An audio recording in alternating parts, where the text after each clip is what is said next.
they were feeling the same types of challenges that I think a lot of organizations face when they're kind of scaling and growing, and like, how do you manage some of these challenges with customer feedback?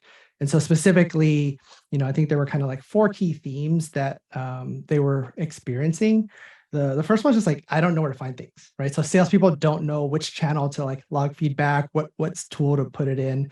They don't know where it goes or like how it gets acted on. New product builders come in and they're like, okay, where's all the feedback? What surveys do we have? What data do we have? And it's just like, it's just so much time and energy to go find this like gold mine of data. And that just becomes a challenge. The other one is just like, there's no single source of truth, right? And I think a lot of teams talk about this, but like they talk about it in this like aspirational way, like, oh, someday we'll get there. But the reality is like, when you scale and grow with people and tools, all of your insights and feedback like live in different places.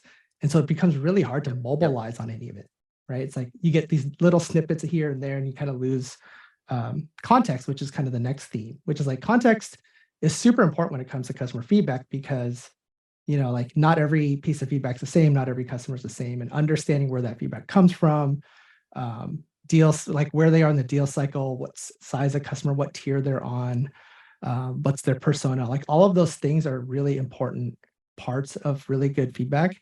And so just like, as you grow and scale, that becomes much harder. And then there was a really interesting thing here, like closing the loop. So I think a lot of times VOC programs talk about like closing the loop with customers. And I think here, when I joined, I noticed that we weren't closing the loop with salespeople. So like salespeople would confess to me and they'd say, yeah, Michael, I don't log feedback anymore.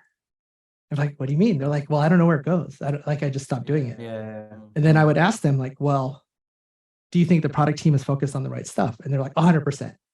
I'm like, wait, so they're listening to your feedback. They just didn't let you know that they were listening to your feedback.